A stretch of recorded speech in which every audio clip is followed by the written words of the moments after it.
want now, people. But that's the kind of the media blackout we work against. You know, they cover the truth up, and they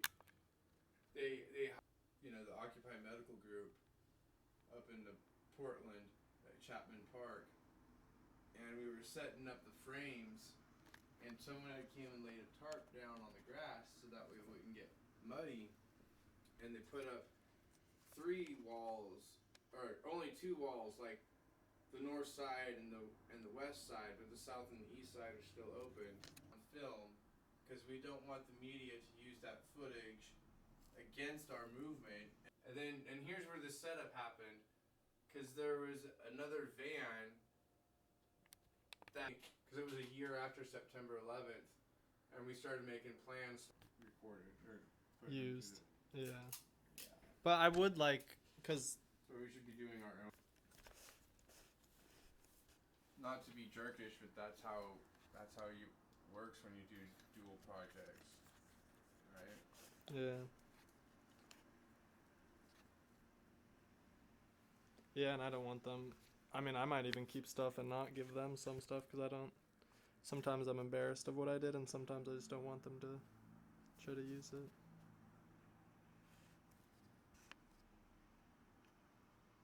So I don't want to talk too much about my solutions, because I've experienced situations where people like my ideas. They like them so much they incorporate them, which is awesome, but it doesn't benefit me at all. Which I know sounds very selfish and egotistical, but in today's society, knowing how hard it is to get a job, you'd think that people would be supportive of low-income people wanting to. Wow. You know. Yeah, sorry, I just really. I got too much stuff going on. I got to figure out a better place for this. Oh, If I can sounds just not put picking this. up. Well, it is. I just got in the way, and that might be better actually.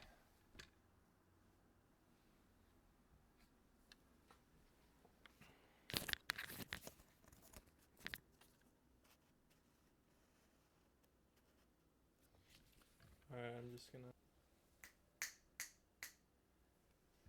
Alright. I'm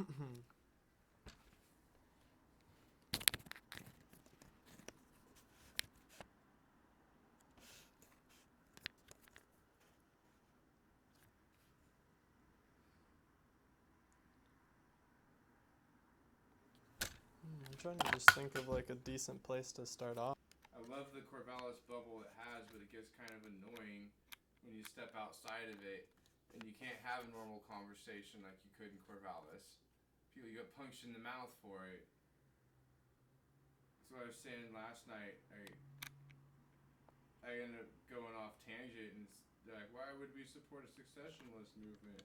I'm like, well, it wouldn't have anything to do at all with the fact that our federal government's been selling off large parcels of lands to the United Arab Nations, and the armed insurrection that happened in Eastern Oregon to occur for 41 days was because it acted like, if we have the largest army in the world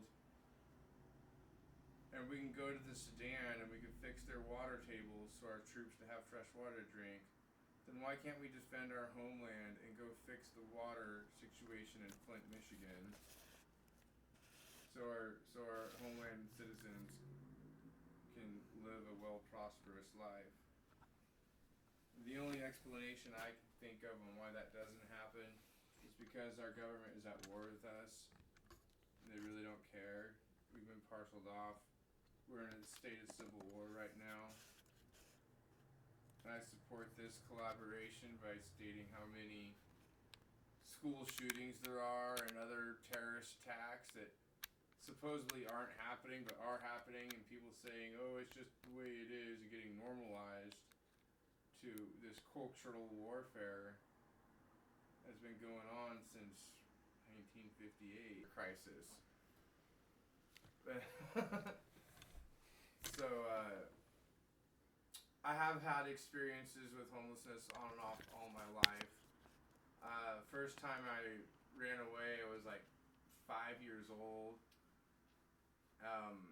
and then at 9, and then 12, and then 15, is when I stayed away for the longest. And I tried to make amends at age 17 and then just left for good. I didn't have any contact with my family for like 10 years after that. But I was raised here, not here in Corvallis specifically, but here in the valley.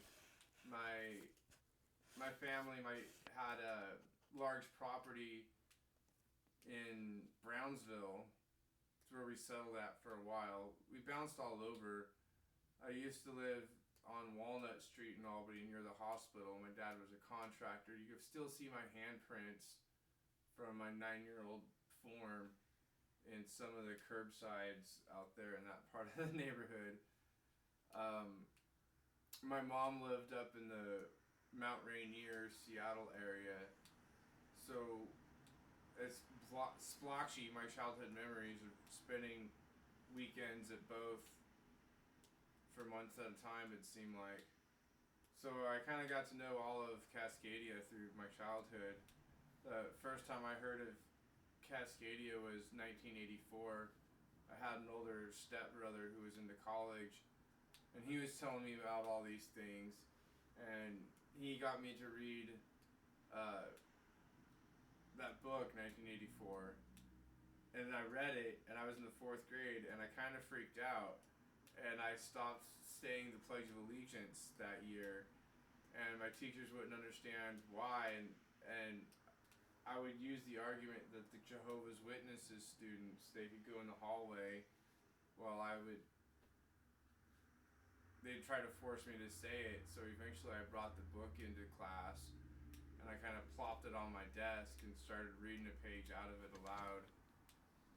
And yeah, that's kind of where I started my awakening, was at a very young age, thanks to the influence of an older stepbrother. I started getting more actively engaged in resistance practices and techniques throughout my 20s. Middle school. In middle school, I went to Halsey Elementary School, Central Lynn, in Halsey here, not too far away. And I got in a lot of trouble. I would make origami Chinese stars, and I'd sell them.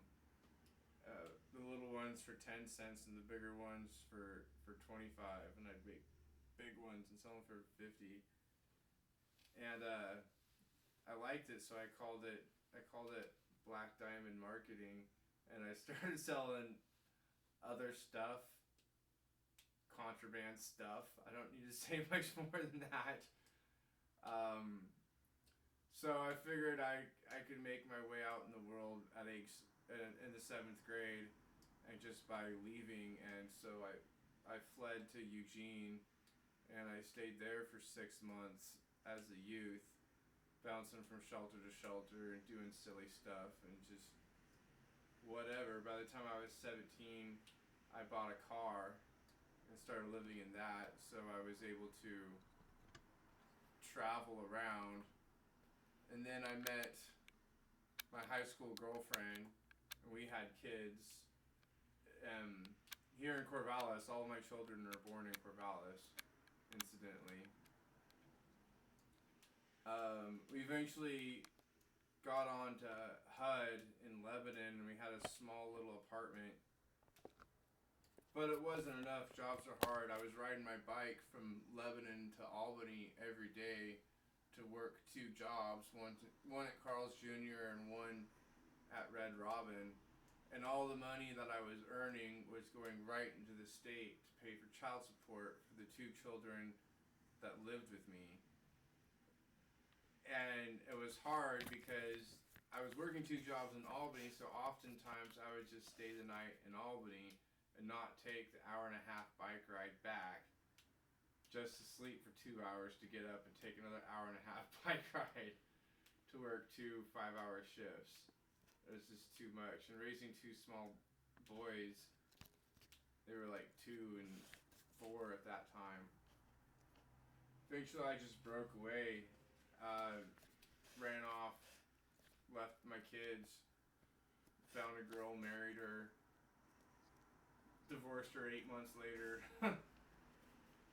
because she got into drugs. We both got into drugs, and I wanted to get off, and she didn't. So I had to make the decision to leave. But that was like 15 years ago. So I got enrolled in LDCC in 2004, and I've been sober since 2003. So it gets a little aggravating to me when people want to bring up my addictions, when I'm like, I think I handled them pretty well. I'm not doing meth. I don't drink. I smoke cannabis, but I'd rather eat it. I got a bunch of cannabis oil over there if you want some. I'll share some with you. But you can see I'm really into gardening. I went to OSU for horticulture and plant propagation. I really believe that hemp and agriculture, not just agriculture, but permaculture, polyculture, biodiversity, and increasing our biomass density and replenishing native wildlands is the way of the future. And there's plenty of work to do. And at this stage in the game, our planet is so full of garbage that it's no longer a matter of, hey, pick up your trash. It's like, no, you need to pick up your trash and your neighbor's trash too, because there's just too much garbage out there. And I got involved with the Sustainability Coalition's waste management block captain team. This is the 3rd year I'm doing that. And I learned some truth last year when I took a course. It really doesn't matter how much an individual does to help recycling, because our recycling technologies are 40 years behind. We can see the YouTube videos on Facebook and whatever. Oh yeah, that's really neat. But the reality is we're still using technology from 1985. Here, wait. Well, okay, yeah. And continue. So you have a neighborhood of 50 individuals all practicing their own personal home unit of recycling and composting and waste management. That's really cool. But if you have just one restaurant, one downtown merchant restaurant not practicing those same procedures, can undo on a carbon footing scale. They can undo in one night what the whole community just did in a week. And so it's really not, to me, it's not just about getting the individuals to change, but we got to really start putting pressure on our mercantile services, our food services. Like, was it like 40% of our food just gets wasted? Maybe it's more than that. I don't know. But it's sad. It's sad. And for me, it's not just about, keeping the food out of the trash and feeding the homeless. Like, my ultimate solution is to get back to the grass, grassroots, literally, and teaching some of these guys with time abundance how to grow their own food. All of these seeds I have here were bought from food stamps and then regrown and harvested. I do the seed harvest and collect them, and I trade them. I trade them online through the Great American Seed Swap and Off the Grid World Communities Project. And I have a YouTube channel I call Center Hearth. Center Hearth is my program that I use to document my skills in the garden, that in order to combat the stigma I have had of, you're just a homeless runaway who never learned to grow up, I have to document what I know. It's really hard to get a job or to maintain a job, so I feel I have to create my own. So I sell my art, stuff like that. Here, let me see again. Can you hold that up? Yeah. That's a native design. I'm putting a coloring book together this year. I'm hoping to make some money. And I know everybody's all in this no money movement and money less and free money and gifting and stuff, which is really great and it's really cute, but it doesn't pay my bills. And yeah, there's the whole starving artist thing, so I don't expect that to be able to sustain me forever either. the art market is really very high. A lot of people have PhDs or whatever in the arts and blah. So I like to do logo designs, some black and white, some tattoo flashings. I like to sculpt. I've gotten into rock carving recently. Here's the rune stones I make. I call this rose stones and rune stems. And I got a series of them that I make. This is my second series that I'm making right now. And I sell each rock for $2. I'll sell a whole set of 24 Futharks for $25. So that's a pretty good deal, right? Just give me like 4 weeks to finish one out. Alright, Alright, 3, 2, 1. Here, could you just clap? Okay. Okay. So some people ask about my state of homelessness when I have an apartment. That, yes, it is provided by Housing First, but it is only a temporary. I can't be here forever. I got here because I have a medical condition. I was hit by a car in 2011. I misaligned my spine and caused my cartilage to peel back. So I have a hip impingement, and my bone has been growing irregularly to compensate for that.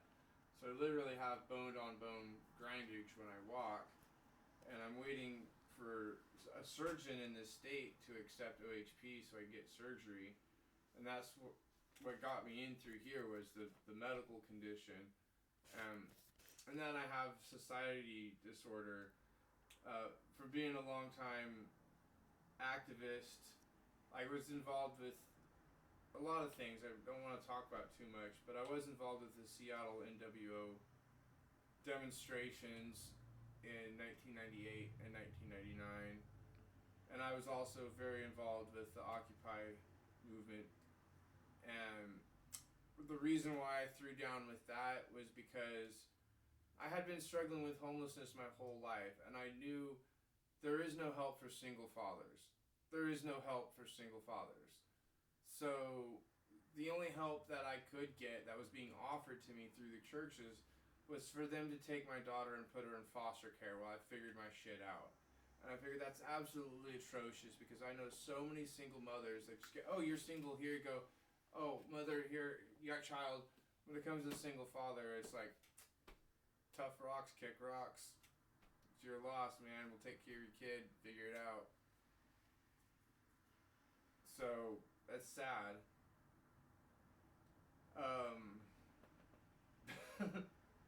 Obviously, I still have issues with that because I'm still trying to seek some services. Just because you're housed doesn't mean, oh, everything's done and everything's okay. I would really, really, really love to have a job, and I am looking really hard to find one that's in alignment with me. I've worked at every single burger joint there is in this valley, every single one, all the fast food places. I'm really burnt out in that industry. I don't see any good that comes from it, from any aspect. So I cannot conscientiously participate in that workforce knowing the amount of damage and destruction it does to not only our bodies and our economy, but our environment and our habitats as well. So that's why I support Cascadia and bioregionalism, so we could address these issues in an actual, tangible way. Maybe we might have to come up with more tougher ordinances that impose stricter fines against restaurants that are not holding these sustainable practices in accord. You know, I'm kind of an anarchist at heart, but I'm kind of turning more toward the right side because it's getting worse. I'm 40 years old, and in my 40 years, I've only seen this getting worse and worse and worse, and people keep talking about how much better it's getting, but I think they're only got a narrowed focus. I could take a walk around. I can look out my window, and I can see lines of trash out in the streets. Well, who's responsible for that? Well, it must be mine because I see it, and I'm still sitting here talking about it instead of getting up and picking it up. So. Oh, wait. Yeah, that one just died. Right on. Ready? Okay. Alright, clap or snap. Yeah, Snap. that's good. So I haven't had a very positive experience with living homelessly. I have been raped. It sucks, dude. This time I was 27 hitchhiking out of Roseburg, and this guy slipped me a pill, and this, hey, you want to buy some tea? Stop by some tea, and I drank the tea, and I started not feeling very well. Next thing you know, his hand's going down my pants. Like, what?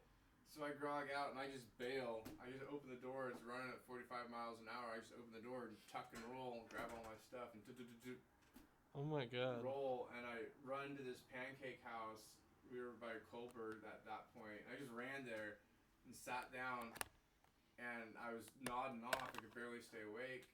And the waitress asked if I was wrong. What was wrong with me? And I told her what just happened and just stay calm. I told her to stay calm. Don't notify anybody. I'll have some pancakes. Here's $2. Let me just be here because the guy is still creeping around the yard space. And I identified him half groggily and woke up 3 hours later and I was in another truck and they were dropping me off in Corvallis. So there's some guardian angels out there. I've been in some very hairy situations. I've seen a guy get a shotgun pulled on him and his head blown off right in front of me. That's not too far away from here in Corvallis, so people think, oh, nothing's happening. We had a murder on the streets last year on February 14th. That was Kimberly Hawks. Her murder is still at large. We had another murder victim, like January 11th. Jonathan Scott was his name, and the murder is still at large. So we have 2 murderers in our hometown of Corvallis running around right now. So I hope the homeless are feeling safe. I know I've had an experience 2 summers ago when I was tenting on the other side of the river where someone tried to knife me in the middle of my sleep, come stabbing me through my tent. Luckily, I had my knives on me and I fought back, so he ran away. It's not all prim and roses out there. I get really sad when I see the same 40, 30 guys, people hanging out and getting drunk every day in the parks and disrespecting our waterfront. When there's a legitimate urgency of a crisis and concern out there, and it's really, really hard to ascertain who needs better help more than so-and-so. I would never want to be in that judgmental decision-making process. I'm glad the churches are able to handle that, even though we're not supposed to judge people. And it's really sad to know that whatever I say to them, they're looking at it from a filter that half of what I say is a lie. So the less I say, the more I get in trouble because half of what I'm saying is a lie. It's hard to deal with being constantly denied to. I've been denied services lots and lots of times from multiple different agencies, and that's sad. And it's frustrating, and they wonder why I get frustrated, and it just makes me more frustrated because I explain my frustration, and they look at me like doe in the eyes, like, why was he frustrated? Like, because you're denying me services. I'm starting to call this discrimination, that this preferential treatment for mothers and children is a form of discrimination. It's just a new age way of saying it, because whenever you prefer to address one demographic over another demographic, then you're prejudicing against the non-chosen for demographic. So that's that, I think. I mean, what else were we to ask about? Experiencing homelessness. Well, you could just go through your 4 questions. Some other ones you could just try to go through the 4 that you have, like how long you're homeless, what resources have been most beneficial. You did kind of say you've been denied, but we could just go over that. Basically, just do your 4 questions, and if you forget, just look at me and I'll tell you what I wrote down of yours. Okay. And then we can just do, but yeah, just like if you could get it out in like, I don't know, 30 seconds, that would definitely help me editing it. Just because like you have so much good stuff in there, but then I'm gonna have to peel through and like all of it. But let's just focus on that. So how long Have you? Oh. Were you? I can't actually estimate how long I have been homeless in total in my life. I know that my last stint of homelessness was from 2011 until 2014. Specifically, January 2011 until March of 2014.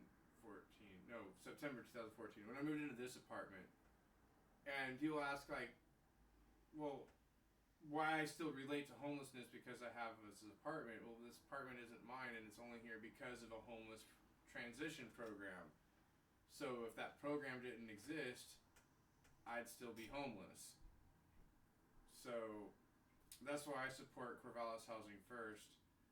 And they've been the most, specifically my individual case manager, Jennifer Chen, she has been the most beneficial. She's been rooting for me, telling the board that I'm the kind of person that needs the help because I'll utilize it to the best of my advantage and really shine with it. And the CSC, Community Services Consortium, Cindy Pratt, she's been very beneficial with their Project We Care, helping me get some of my expensive medical equipment taken care of and other issues that they're very great as well. And that's pretty much it. I know there's a lot of services that I have used, but I'm telling you the ones that have been the most beneficial. The ones that have been most harmful or have gotten the most pushback from has been the Community Outreach Incorporated. And that's super, super sad to me because I've seen how they treat people. I've seen how they demand the veterans, you have to be clean shaven, you have to have your hair cut. But there is no like on the code written, this is a dress code looks like. So it's veteran discrimination that's happening over there. I've also seen how they use the Hand Up program to benefit their own by allowing certain people, oh, you can get your dentures $3,000, and then it gets up to $1,500, and then they, oh, you can't get your dentures here because your OHP takes it. So what happened to that $1,500? It just goes into this COI. So, which is like, okay, whatever. I think it should go. It doesn't matter what I think. I just know that there's been a lot of people that have gotten denied a simple service, such as the Hand Up program, which is simply another resource. It's a crowdsourcing campaign linked up on a national level, so anybody's needs can be met. People in San Francisco are signed up so they can help get their truck fixed, or their tiny home relocated, or a new tent, or some backpacks or laptops, or whatever else. Well, why would a homeless person need laptops? Because we go to school too. A lot of us people experiencing homelessness, we have big dreams, big aspirations. We want to be opening contributors to our society, but we just feel so beat down and so trodden upon. It gets to like, why bother? Why bother? Someone else is just gonna come along and steal it and bash it and take away what I got. So why bother? Do you see a possible solution? Yeah, I see a solution with eco-villages. And I don't mean the hippie-defined ones. I mean specifically the biotexturally, socially engineered, polyculturally developed eco-villages. A place where we have earth ships, where you can literally eat your walls. Okay, maybe not quite so literally, but the schnozberries would taste like schnozberries. And you can just walk outside and roll in your raspberries if you wanted to tie-dye your shirt in a hippie fashion. Okay, that's kind of the ecotopia. But yes, I feel that having these design points where people can contribute to their own solution, I have yet to see any program out there that is an empowerment program. I mean, they use that word a lot, again, specifically for women and mothers, and a lot for women of color, which is greatly that's needed too. But if we're going to have an equality society, then everybody needs to be empowered and everybody needs to have equal rights. No exceptions. So having my solutions be like the Venus Project I support, that would be great for the big cities. the smaller rural areas like Corvallis, we should have more eco villages. Like if I had access to a 2-acre place, half of that would be specifically for polycultural practices with like bioswales and multi-tiered food recovery. I would regrow some wild growth and naturally native species. They'd probably have to be reintroduced. And then have an indoor facility. I would be probably pumping out 1,000,000 acres or 1,000,000 pounds of food a year. I could probably house about 20 people on the other acre because we'd have to be tight bound, and I would have to see more than one land space be accessible, as not everybody can live together all the time. That's what I experienced with the Occupy movement. People's energies just don't always jive together. So it's really unrealistic to expect all the homeless to go stay in the same building. If they were able to stay in the same building, they'd be building their own eco villages out in the middle of the woods somewhere. So that's unrealistic. Another experience I've had with homelessness, camping on the other side of the river, working toward a solution. We had the Occupy the Left Bank here in Corvallis. I was one of the organizers for that. One point, Parks and Rec came through and they were posting notes on everybody's camps. They come to my camp and I had this big whiteboard, and inside I had written down a small map of who's camped where and who were the block captains of that area. We had a route of taking the garbage out every morning, so I was in charge of that. Like, make sure it's at least by the bench. I'll come pick up the garbage, whatever you put out there by the bench. And then take it to the bench out to the dumpster on the other side of the river. And they saw that. They left mine alone. They did not bother my camp. I thought that was pretty impressive. So... oh, I forgot what I was saying, but that's okay, I guess. Are you ready? You can snap too. Okay. I have 2 goals for this video project. One is to make a short introductory clip of all the local resources. We have a resource guide in Corvallis we put out. It's 27 pages long. It can feel very overwhelming to somebody who's having to start experiencing the extreme low income of poverty. There's kind of gradualization before you get to rock bottom. And I think we could streamline this by putting a video clip together of the local resources, so someone can sit down and watch a 5-minute video and get 20 different accesses, as opposed to reading it all in a paper. Especially if we're going to be sustainable and getting toward paperless, I think that's a great project feed. The other purpose of the video project would be to get an eye-to-eye or a heart-to-heart view of people's experiences with homelessness, whether it's been first-hand living or indirect involvement because, oh, I heard some guy screaming over there. Or some of our downtown merchant business owners have had experience being homeless themselves a couple times in their lives. So I'd like to go grab them up and have their perspectives. So I could see why this video project could take a few years to complete. And it could be one of those masterpieces that's never completed, as a series. How do you end homelessness? And that's easy. You create jobs for people and you put a cap on the rent. It's the only 2 reasons why people are homeless. Rent's too high, it's not enough jobs. All the other symptoms and side effects, that's just that. There's symptoms and side effects of not having enough income, rent being too high. So most people don't want to live homelessly. They really don't. They'd love to have their own apartment they can sustain for themselves if the rent was affordable, if the jobs were available. Don't try to tell me that there's so many jobs available. We live in Corvallis. 90% of our jobs go to OSU students. So, and the other 60% of our jobs are for residents that don't even live here. So it's a weird transition with 60% of Corvallis residents commute to their employers, and 40% of the workforce lives outside of the community. So that's a weird economy, especially when we're talking about diverting from fossil fuel dependency. We haven't developed any infrastructure to handle that. It's still a talking point. There's lots of solutions out there for this, but we haven't actually seen anybody try to. Except for the bicycle path, that new bicycle path that's being developed from Glin County out to Newport. That's a good one.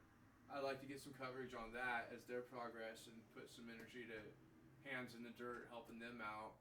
Maybe we could recruit some of our local riffraff, excuse my language, to help out, because they got the people with time abundance, and if they're looking for stuff to do, there's plenty of stuff to do. You know how I motivated some of these people to do stuff before? I paid them with beer. Straight up. Told them, hey, you go to this park and you help me with this stuff, there'll be a 40-ounce waiting for you. Sure enough, they did it. Sure enough, they got it. Sure enough, they were happy as heck. So, you know, I'm enabling them. Am I? I think we did equivocal exchange. You know, I'm not all against homelessness. I mean, come on, you think about it, statistically speaking, most of our ravenous alcoholics are the pillars of our community. Our priests, our clergy, our policemen, our judges, our lawyers. They're the ones jacked up on coke and methamphetamine, beating their children, and then trying to blame, oh, look at those homeless people. Like, hey, you got to look at yourselves in the mirror here. You're pointing your fingers at, but you got 3 more pointing at you. So, I'm not saying all politicians or cops are like that. Just statistically speaking, it is. So it's unfair to like look at people that don't have a house and saying, "Oh, look how they're living," when look, you know, the most wasteful people that I've encountered while taking these sustainability classes are the people who live in the homes. People who don't live in homes tend to be generally cleaner. Now, there's a strong argument opposed to that. If you just take a simple walk along the waterfront, you can see how much garbage is piled up down there. But you also have to consider how many other camps along the river have been swarmed down and flooded into here, because we just had that recent storm. I just meant on a whole carbon footing level. Like, they pay less for heat because they layer up more. They have less space to heat up. So 2 bodies in a 10 by 10 tent warms up pretty well with a small little tea candle in like 20 minutes. Whereas an apartment this size, it takes a lot more energy to warm up. I keep our thermostat all the way down. I just layer up. I try to practice sustainable stuff as often as possible. So, yeah, I guess my ultimate solution would just see an employee volunteer activity center, a place where people could sign up and they could learn how to be a volunteer, working with people that are willing to train them on some of these issues, how to be a little bit more respectful, and when you're on a volunteer action, you're there to help out with that particular project, not talk about your personal agendas, stuff like that.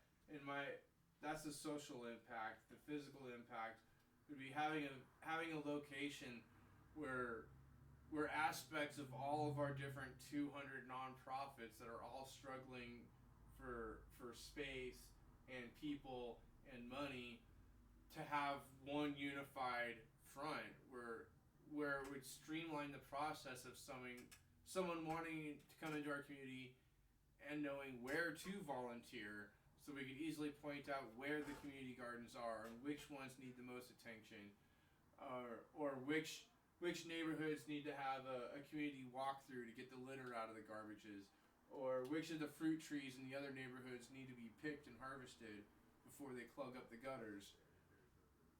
You know, questions like that. That's what makes a sustainable community. And we need to find a bridge between the people living on the streets and the people living in the houses. Why not train them how to do this stuff? They're already going through our dumpsters anyway. Why not train them how to recycle it while they're in there throwing it on the garbage, on the ground? Maybe I'm too much of a realist and too much of a simplist. I don't know. Alright, okay, let's say, what would you want the general public of Corvallis to just know about people that are homeless, and then we'll do that for like 5 minutes. This battery's almost dead, and then it'd be cool to like just follow you around your house. Be like, you open it up, and I'll just be like, hey, well, hey, Glin, hey, what's up? And then you're like, hey, this is my house. This is what I do for the days and things like that. But first, before that, what would you like people to know about? What people should know about homelessness is that we are not gingerbread men.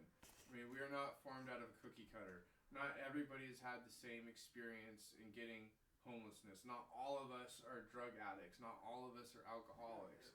There's only a visible percentage of what we see. There's 5,000 homeless people in Corvallis. 5,000. You might see 50 of them in a given day. Most of our homeless actually couch surf and pay roommates 25 to 50 bucks a week for a couch to stay.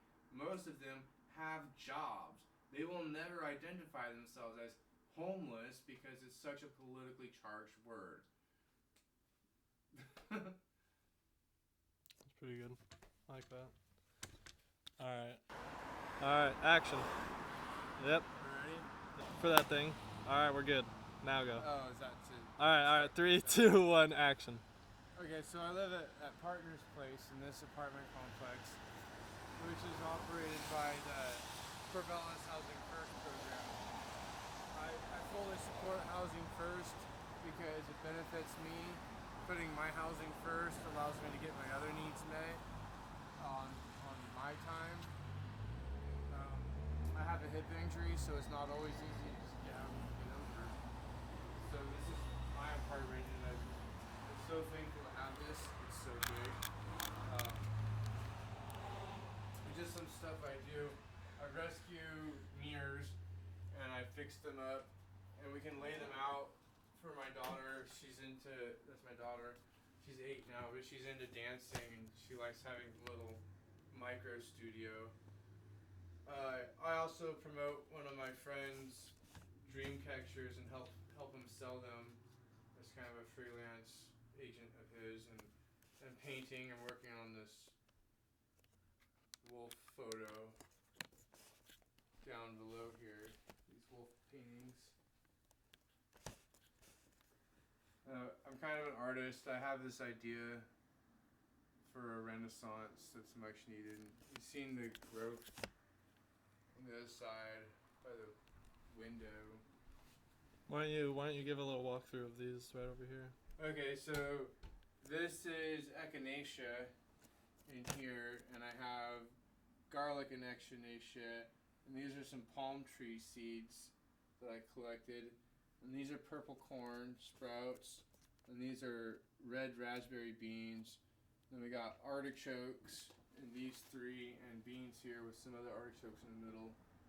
And these are sunflowers, and these are eggplants, and these are tobacco, and this is red Hopi amaranth, and this is sweetgrass patch.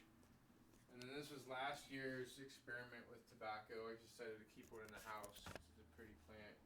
Tobacco grows like this big off the ground. The leaves get about as big as my arm. When you let it flourish, it has to have a deep root base. And this is my office production area where I assemble my YouTube videos. I'm doing a seed giveaway right now on my Center Hearth channel. Every 5 subscribers I get, I will do one random drawing and send them a seed. A small assortment of heirloom seeds that I have cultivated and gathered over the years. I'm just gonna pan through. You can see my eco-village design I came out with a few years ago for a multi-family and transitional, and I made sure to incorporate some workshop space so people can make those mobile homes that attach to bicycle trailers, for example, and other tiny home structures. Or maybe someone's got a car and it's broke down and they need to fix something. Well, we can have a workshop where we can get it fixed at. And of course my library area and my daughter's creation stuff.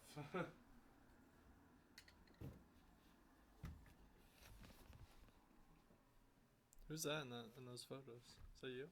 Yeah, That's me and my daughter, and that's my two boys and my nephew. They're teenagers now.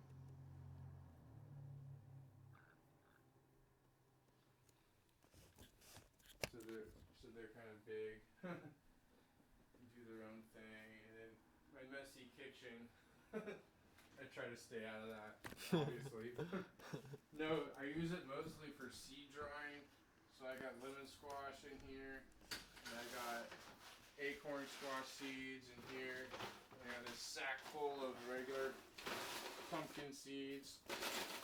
As I said, I do seed swaps and seed trays. And in here I got some, I don't know, I haven't identified, but I'm drying it. And this is red maple or Japanese maple. I've made arboreums and save the planet, man, somehow, some way. This is my other seed supply. I go to the dispensaries and I collect these, so that's how I store seeds, red amaranth, and I'll ship them away to people. And I've got lots of seeds. Most of these seeds were, like, these are last year's cultivations of hybrid yellow sweet gold bantam corn. Often I start with something like this bought locally with food stamps, and you just get one fruit. If you get one fruit, you'll get about 50 seeds. So right there, you've already replenished your seed supply. And I have studied horticulture, so I understand the concept of you have to replenish your genetic stock every few years, or you'll get some weird propagation, degradation to occur. Your acorn squash tastes more like pumpkin than it does acorn squash. And this is my other creation station where I keep my art supplies. I have a pasta clay maker.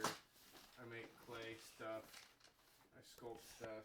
I've got beads and things for necklaces and earrings, and like I said, I want to build a renaissance, so I'm kind of like the spirit of Da Vinci, only without the royal sponsors to patron me. So if there's any philanthropists out there that would like to help, that would be awesome. Throw me a bone, fix my tech, help me get my truck. I don't want to show my bedroom off. Oh yeah. Yeah, that's fun. I keep all my clothes on my bed. Yeah. Oh, and this is my storage closet. So I've got my tools and candle making equipment, and more papers and paints. So I'm putting a production studio together slowly, a little bit at a time. I do want to cater to a specific clientele. I would like to, with Cascadia Now, form this organization of core activists. We want to make signs. There we go. I got shit ton of cardboard and lots of these large sheets of paper, like this size. Lots of them. That closet's full of this. So we got sign making equipment, and the space to do it now. One of the things, a challenge we had with organizing with Occupy was traveling around from park to park with all of our equipment and not always having a safe, dry place to stage up for the next phase. And not all of it was just about running around rah, rah, rah with your sticks and signs and being angry.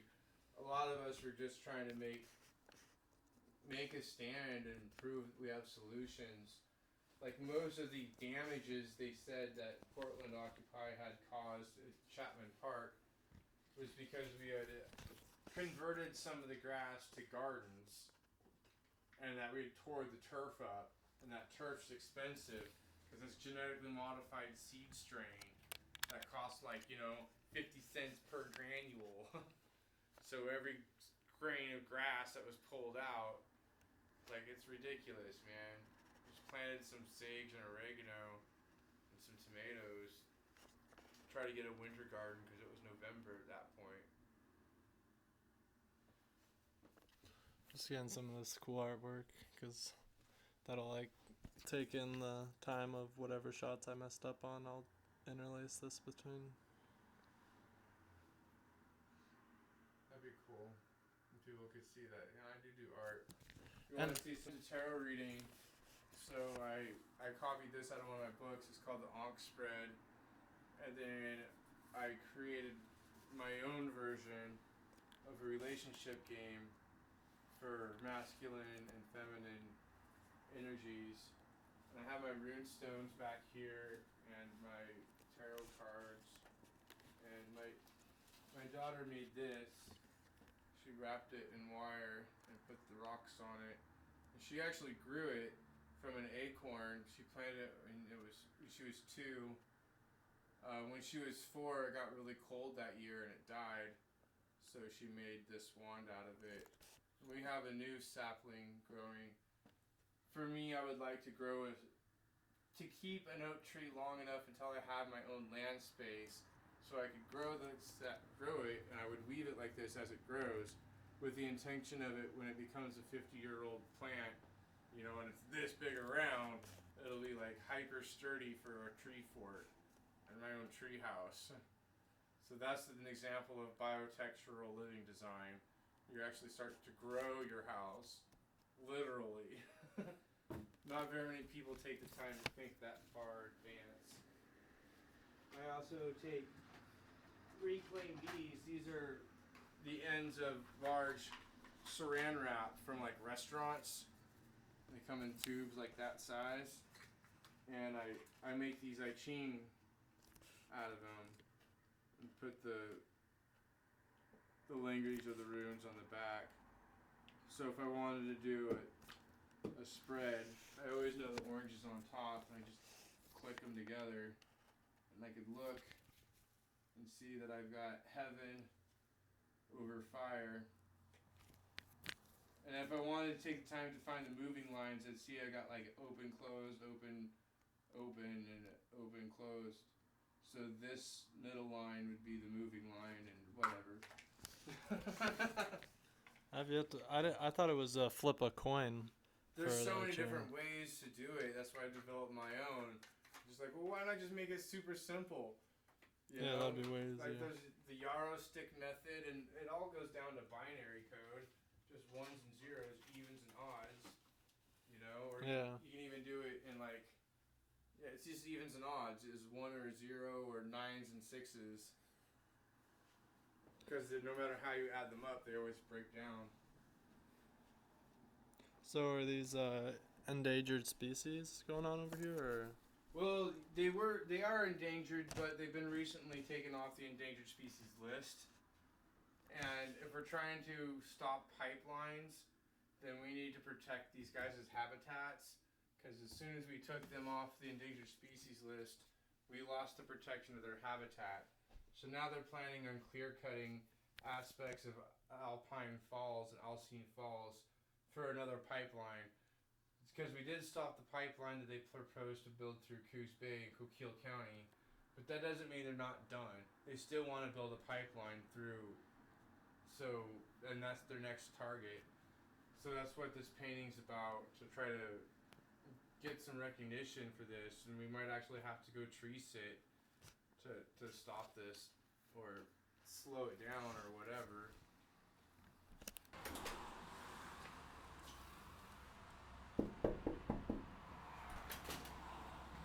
Hey Spencer, how's it going? Pretty good. This is my quick pad. It's a little bit disorganized because I'm always in free action and free flow. We make things, we grow, we paint, we do video edits. I have my own tiny video equipment. Nothing like yours. Maybe that's why I can't get a girlfriend. Anyway, yeah, I'm in the middle of finishing up another design. I'm putting a color book together this year to help support the Oregon Autonomous AIM. We have a lot of our cousins out in the Paiute lands, out in Burns, who are not getting access to resources. That's a more oppressed area, and they simply don't have it. So here in Corvallis, us homelessness here we are really well off. We're kind of living like kings, comparatively. Try going to Burn sometime as a homeless and see how well you get treated there. It's completely different. Yeah, we should actually try